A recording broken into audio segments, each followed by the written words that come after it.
Konting tips lang muna, okay? Meron kasi simpleng paraan para magamot ang high blood, diabetes, sakit sa puso, sakit sa kidneys. Ang kodigo dito, SEXHDL ang kodigo. S is for smoking. Kailangan tigil yung sigarilyo. E, eating, tamang pagkain. X, exercise. H, gamutin yung high blood. D, diabetes, gagamutin din. L, lipidemia, yung mataas na cholesterol. Kaya kung meron po kayong mga tanong, mag-message lang kayo dito, sasagutin natin ng libre. Una-una, nagpapasalamat din ako sa lahat na nagdarasal. Stable naman condition ko ngayon, pero hindi natin masabi sa ibang araw kung ano mangyayari. High blood, ano mabilis na gamutan sa high blood? Ang pinakamagandang gamot sa high blood, amlodipine. Alam ng mga cardiologist yan. Iba kasi yung bisa niya eh. Malakas talaga ang bisa ng amlodipine. Tsaka yung half-life niya, yung gano'ng katagal sa katawan, mahaba, 35 hours.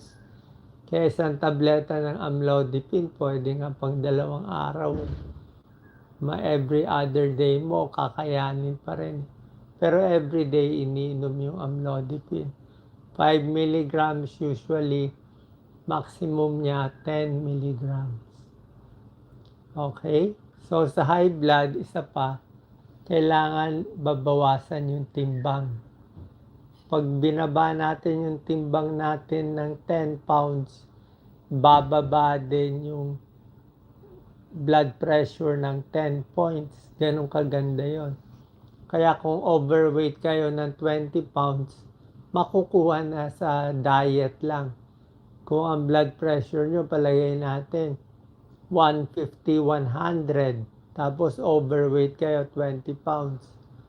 Pag matatanggal nyo yung 20 pounds na yan, yung 150, 100, magiging 130 over 80 na yan. So, bumaba ng walang gamutan. Diba? Pero mahirap nga mag-diet, kaya yung iba, nagagamot na lang. Meron din tayong mga home remedies. Kadalasan home remedies pinapayo ko.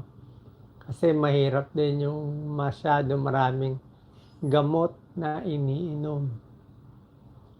So sa high blood, sinabi ko na nga, bawas alat sa pagkain, malaking tulong yan. Yung mga patis, yung mga hotdog, yung mga luncheon meat, maalat lahat yan. May nitrates pa yan, hindi maganda. So, bawas alat, bawas timbang. Tapos, kung kailangan uminom ng gamot, uminom ng gamot. Bawas sa stress din. Ang stress nakakataas ng blood pressure. Isa pa, yung tulog, ang puyat. Pag nagpupuyat, ayun, tumataas din yung blood pressure. Pag nagpupuyat, so kailangan sapat ang tulog po ninyo. Pagdating naman sa diabetes, kadalasan, depende kasi sa level ng diabetes. Kung konti-konti lang ang taas, 105 ang cut-off eh. Kung ang taas lang, 105, 110, 120 o hanggang 130, baka makuha pa ng diet lang yan. Bawas sa matatamis. Pero pag umabot na ng 140 ang diabetes, tumaas. Yung iba tumataas ng 200. Pag ganyan kataas, kailangan ng gamot. Ang gamot sa diabetes, metformin, ligtas ng metformin. Huwag po maniniwala sa mga sabi-sabi na hindi ligtas ang metformin. Pwede rin yung mga glycosides. Ito yung mga diamicron. Safe din po yan. Meron pang mga Januvia at maraming gamot na bago para sa may diabetes. Para naman sa mataas ang cholesterol, diet na naman yan. Ang cholesterol, nakukuha yan sa pag masyadong matataba na kinakain, mamantika, tsaka lahi din. Like si Doc Lisa, hindi naman siya ganun kalakas kumain na matatamis. Bihira lang.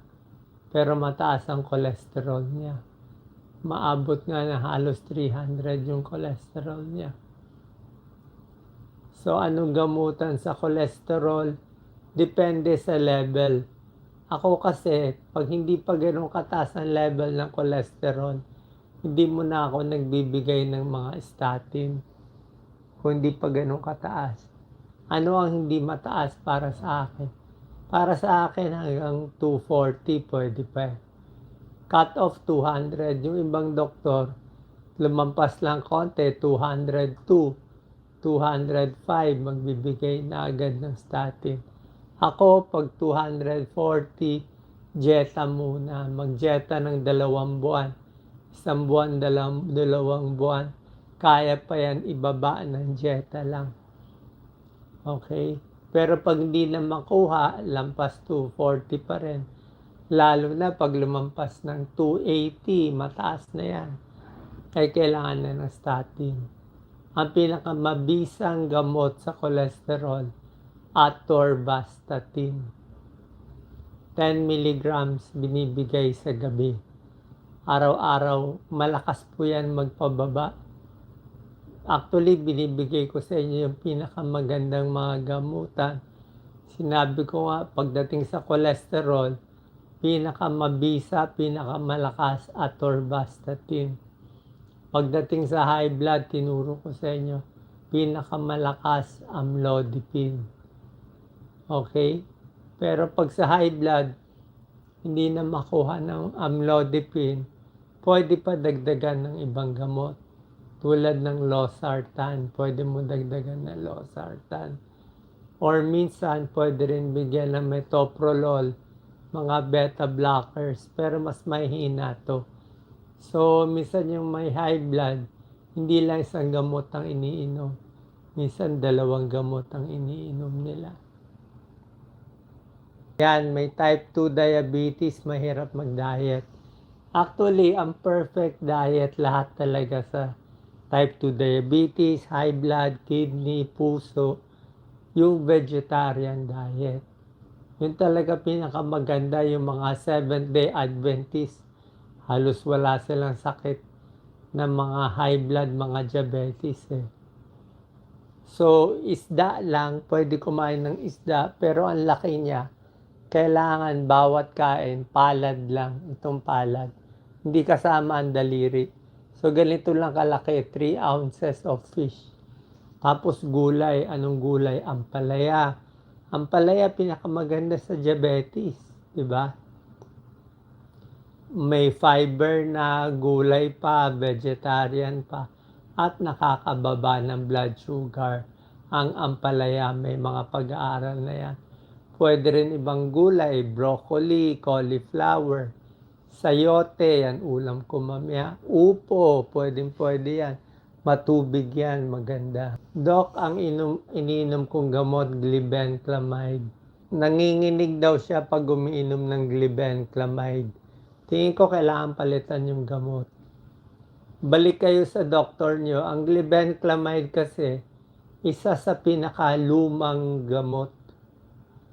Lumang gamot na siya eh. So, medyo malakas din siya. Hindi natin alam bakit nagte-tremors ka pagkatapos uminom ng gamot. So, baka bumababa yung blood sugar nyo, i-check mo na lang. Pero pwede palitan yung gamot. Usually, mas maganda yung mga glycoside. Yung mga diamicron, mas maganda siya. Lumang gamot na kasi itong glibenclamide, mas mura lang nga. Okay? Balik tayo sa doktor nyo.